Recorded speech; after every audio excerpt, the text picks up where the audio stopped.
మా ఛానల్కి స్వాగతం. చూస్తున్న వీక్షకులకు ప్రేక్షకులకు ప్రియ కాల భైరవ భగవద్బంధులకి స్వాగతం పలుకుతూ మమ్మల్ని ఎంతగానో ఆదరిస్తూ ఉండబడేటటువంటి ప్రియ సోదర సోదరీమణులకు సనాతన ధర్మ సంరక్షకులకు వీక్షకుల అందరిపైనను కాలాన్ని శాసింపజేసే శక్తి కాలభైరవుడికి ఉంటుంది కనుక కాలాన్ని అందరికీ కూడా విద్యార్థులకు ఉద్యోగస్తులకు వ్యాపారస్తులకు అందరికీ మంచి ఆయురారోగ్యాలను మనశ్శాంతిని ప్రసాదించాలని మనసారా కోరుకుంటూ కాళభైరవ స్వామికి ఆశీస్సుల చేత 1-2-2025 నుండి 15-2-2025 వరకు పుట్టినటువంటి వారందరికీ కూడా ముందస్తుగా జన్మదిన శుభాకాంక్షలు. గతంలో వివాహం చేస్తున్న వారికి వివాహ వార్షికోత్సవ శుభాకాంక్షలు. ద్వాదశ రాశుల్లో గ్రహ గమనాలు ఒకసారి వీక్షింపచేద్దాం. వృషభ రాశిలో దేవగురు బృహస్పతి సంచార స్థితి, మిథున రాశిలో కుజ భగవానుడు సంచార స్థితి, కన్యరాశిలో కేతు సంచార స్థితి, మకర రాశిలో రవి బుధాదిత్య రాజయోగ సంచార స్థితి, కుంభరాశిలో శని భగవానుడు స్వక్షేత్ర సంచార స్థితి, మీనరాశిలో శుక్రుడు మరియు రాహు సంచార స్థితితో ద్వాదశ రాశుల్లో గ్రహ గమనాలు ఈ విధంగా ఉన్నాయి. వృశ్చిక రాశి వారికి మాఘమాస శుద్ధాష్టమి అక్షయ కాలభైరవాష్టమి సందర్భంగా ఎలాంటి విధిని పాటించడం వలన జాతకంలో ఉండబడిన గ్రహ దోషాలు తొలగి ఒకవైపు అర్ధాష్టమ శని దోషం తొలగించుకొని ఐశ్వర్యానికి ఆనందానికి ఎలా స్వాగతం పలకాలో ఈ వీడియోలో సవివరంగా సంపూర్ణంగా తెలుసుకుందాం. వృశ్చిక రాశిలో ఏ ఏ నక్షత్రాలు వస్తాయి అనగా విశాఖ నక్షత్రంలోని చివరి పాదం 4వ పాదము, అనురాధ నక్షత్రంలో 4 పాదాలు, జ్యేష్ఠ నక్షత్రంలో 4 పాదాలు కలిపితే వృశ్చిక రాశి అవడం జరుగుతుంది. చాలామందికి పుట్టినటువంటి కాల సమయంలో డేటా ఆఫ్ బర్త్లో లేనటువంటి కారణం వలన పేరు యొక్క మొదటి అక్షరాన్ని అనుసరిస్తూ ఆ రాశిని తెలుసుకునే ప్రయత్నం చేద్దాం. తో, నా, నీ, ను, నే, నో, యా, ఈ, యు అక్షరాల వారందరూ కూడా వృశ్చిక రాశి జాతకులే. వృశ్చిక రాశి యొక్క అధిపతి కుజ భగవానుడు.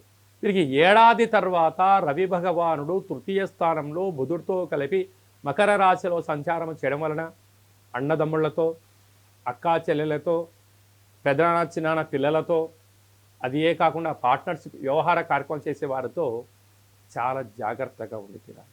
ఎంతసేపు అయినా వారందరూ ఏమనుకుంటున్నారంటే మీ దగ్గర ధనం బాగా ఉంది, మంచి వస్త్రాలు వేసుకుంటున్నారు, 4 బంగారు ఆభరణాలు ధరించారు, వాహనాల్లో మీరు తిరుగుతున్నారు అని చెప్పి లేనిపోని మాటలు చెప్పి వాళ్ళ అవసరాల కోసం మా దగ్గర అంత తెలివి లేదండి, మాకంత సమయం లేదు, మీరైతే బహు గొప్పగా మాట్లాడుతూ ఉంటారు అని చెప్పి మిమ్మల్ని ముందుకు తోసి డబ్బులను అపాయాన్ని వాళ్ళ నుంచి ఉపాయాన్ని తప్పించుకొని మిమ్మల్ని ముందు పెట్టేసి చిన్నగా జారుకుంటారు.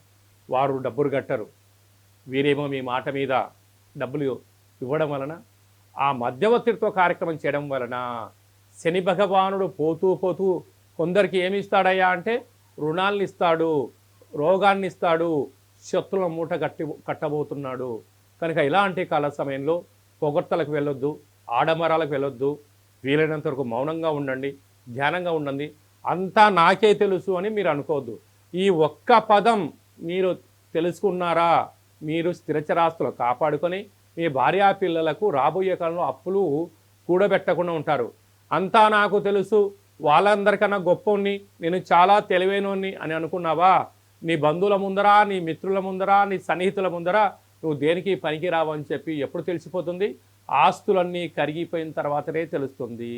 దయచేసి బాగా వృశ్చిక రాశి వారు దీన్ని గుర్తు పెట్టుకోగలగాలి. అలాగనే అర్ధాష్టమ శని, సంతాన స్థానంలో శుక్రరాహుల కలయిక, తల్లిదండ్రులైనా, భార్య అయినా, మిత్రులైనా, పిల్లలైనా కూడా ధనం ఉన్నంత వరకే నీతో వారు ఉంటారు. ఒక్కసారి నీ దగ్గర ధనము లేదు, మీరు ఇబ్బందులు పాలవుతున్నారు అన్నట్లయితే మిమ్మల్ని పలకరించే నాథుడు ఉండడం చెప్పి కూడా గుర్తు పెట్టుకోవాలి. సప్తమంలో గురువు, కానీ మీకు ధైర్యం, నాకు ఎవరితో అవసరమేముంది, నా బలం, నా విద్య, నా ధర్మము, ఇదే నా విజయం అనుకుంటుంటారు. ఇది సత్యమే, కానీ కాలం అనుకూలంగా లేదని చెప్పి కూడా గమనించాలి.